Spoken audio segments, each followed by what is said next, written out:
Hello, this is Roy Gillis, Centex Sports Network. When we come back, we're going to stop in and talk to Coach Shane Anderson, Connally Cadets.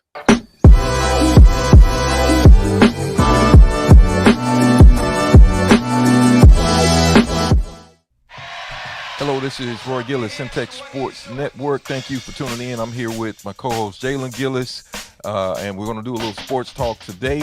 And we have the coach of the Connally Cadets, Coach Shane Anderson, getting ready to come in. Coach, how are you doing today? I'm doing good. How are you guys? Hey, we're hanging Doing in, great, doing Coach. great. Some beautiful day outside, and we're just enjoying it the best that we can. Uh, well, we're going to get right into business. Well, Coach, we're coming off a disappointing loss last week and against the number 5 team in the state. I don't know how we keep getting all of these. We played every top team seems like in the state so far.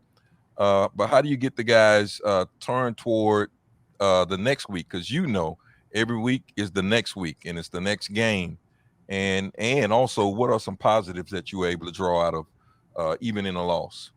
Well, I think the first positive is we're 1-1 in district, and we went down to the wire and really had a chance to win the game. You did. And then probably didn't play our best, and had too many penalties. And then didn't execute down the stretch. But at the end of the day, it is what it is. We can either let it define us, or we can make it a part of our story. And we're going to make it a part of our story, and we're going to hit the reset button, and we're going to refocus. And our word of the week this week is focus, and we're going to focus on being a playoff football team and being the best teammates and the best individuals that we can be this week. Yeah, Coach. Your team played, like we said, a great offensive team in the Salado Eagles, and last week, and the defense was still able to hold them to just 20 points in the game on a team that was coming in averaging over 45 points a game. And I know seems like just about every week I'm talking about this defense. What are some of the positives you took away from what those guys were able to do on that end of the ball? Well, I think they took our game plan and executed it at a high level. We had a couple offsides penalties, and then we had some effort penalties with the face mask and the horse collar, and had some opportunities to get off the field. On a couple of those drives, if we would have got off the field, we may could have held them to 7. And so we're never going to be satisfied, but at the same time, we proud of our kids for taking the game plan that we taught them all week and going out there and executing it. And like I said, we got to do a better job all the way around.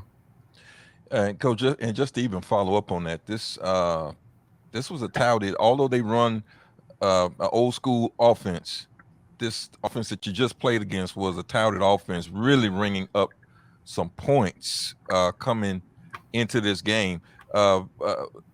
What can you say about the Salado team? I mean, they seem to be a pretty stout team you just played.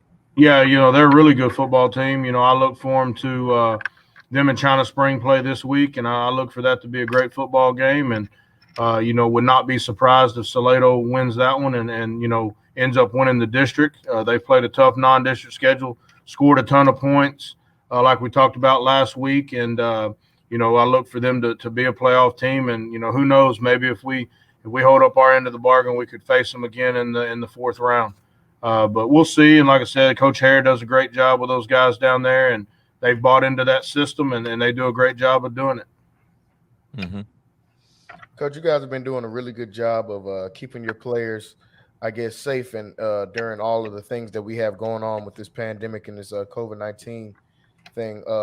What are some of the protocols that you guys have maybe used or maybe are starting to use now that some of the other teams in Waco are having to cancel maybe a couple of their games or postpone a couple of their games?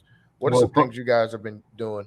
first of all, find a piece of wood and knock on it, Yeah. and make sure that we don't say that too loud. No, we've hats off to our coaching staff and and our kids, for taking care of business. We try to do everything that we can to follow the protocols and try to make sure that we're doing everything on our end. And a little bit nervous about this week getting on buses and driving, an hour or so down the road and playing a game and being in an opposing locker room and and doing all those things. But like I said, we're gonna do everything on our end. We're gonna take 3 buses instead of 2 buses.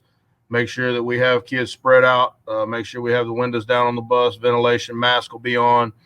All the things that we need to do, and really at the end of the day, guys, y'all know as well as I do, it's out of our hands. Yeah, All yeah, we can do is do our part, hope and pray that we can keep it out of here, and know that if it does get in here, that we have a plan in place, and we have a way to trace it back, and we have our groups divided and situated, and hopefully if it does get in here, creep in here, that we can limit the number of people that are affected.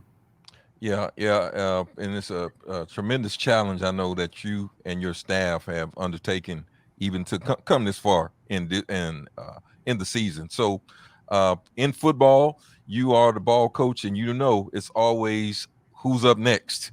And so we turn the page from Salado. Now we're moving over to Gerald High School. What can you tell us about the school we're going to face this week, Coach? And how have you been getting your guys in the mind frame? And I got to know what the word of the week is. I got to know what that is.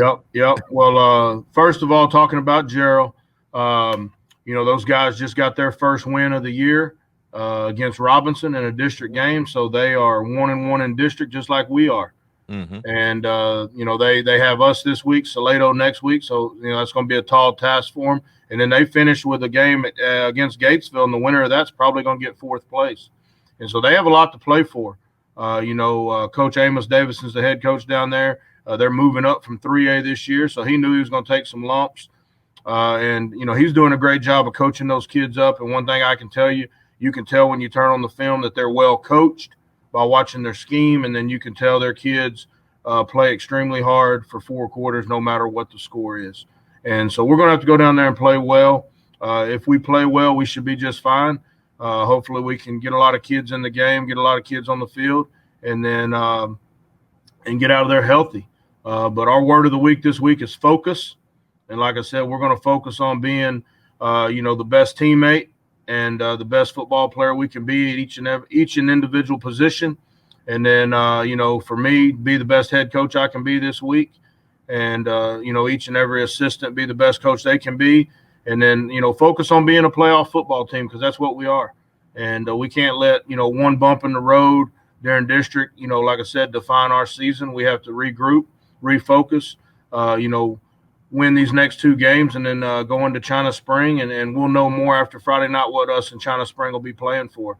It could be for a share of the district championship, or it could be for 2nd and 3rd place. Whatever it is, we'll be ready. And our kids will know what's at stake, and then what the future holds as far as the playoffs go.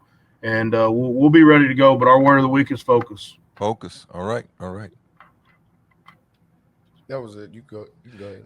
Coach, well, we're gearing up for another great matchup this week. I mean, I can't say enough about your staff and how y'all get these kids ready. And it's always some ups and downs in any program, but we're always proud of what you guys put out on the field.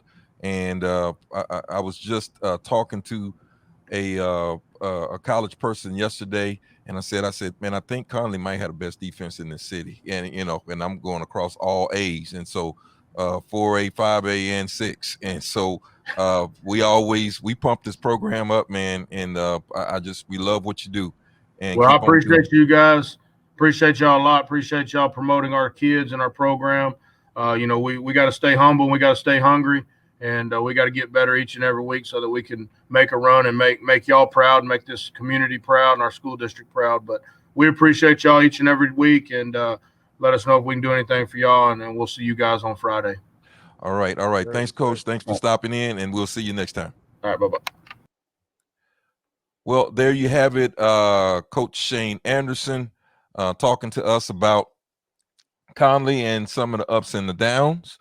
And it's been somewhat of a roller coaster so far this year, Jalen. And the one great thing that I can always pull out, even with the schools that they faced that have been ranked higher, they have not been outclassed in any game. No, they haven't. No game has really just gotten away from them as far as a blowout or a team putting up, a crazy amount of points on them. I mean, even in this win, like I said, Salado was coming in averaging about 46 points a game, Yeah. and for Conley to be able to hold them to 20 is just it just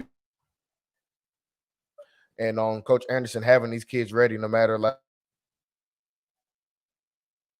Salado or La Vega or Sunnyvale coming in or Springtown, like all of these teams, they're still in the game, even if they do come out with a loss. And I think that's going to be big when it comes to playoff time. All right, all right. So this week, Gerald High School. So we're going to travel up to Gerald High School, and we'll be broadcasting that on Centex Sports Network, and also it'll be on Facebook, YouTube, Twitter. We've been putting it across all platforms, so we want to make sure that you are able to see it. And want to thank our sponsors, Honest Barbecue and Natoya Alexander with Keller Williams Realty. Thank them so much for helping us be able to bring this content to you. And of course, we want to thank all of the fans. The Facebook page has been growing, more visitors to the website. We want to thank you guys so much. I'm still trying to build that Twitter, and I think we've even got some uh, Instagram started. Instagram started, so we're starting to put more content and more things that'll be interesting to sports fans here in Central Texas. We've got some great content rolling out with college coaches that we're starting to interview, and really just trying to bring spotlight into the athletics of Central Texas. Jalen, you want to get the last word today? Yeah, like you said, just to reiterate, make sure you guys are following us on all of our socials. All of them have been growing at a pretty good rate: Facebook, Twitter, and like you said, now Instagram. So make sure you guys are going on there at Centex Sports TV on Instagram. We are at Centex Sports on Twitter, and then Centex Sports Network on Facebook. So make sure you guys are going on there and following us. And always go to CentexSportsNetwork.com and check that out. Make sure you guys are subscribed on there as well. All right, all right. Well, this is the crew from Centex Sports Network getting ready to sign off. I'm your host, Roy Gillis, with none other than the voice of Connally football and the voice of MCC basketball, Jalen Gillis. Thank you for tuning in, and we will see you the next time on Centex Sports Network.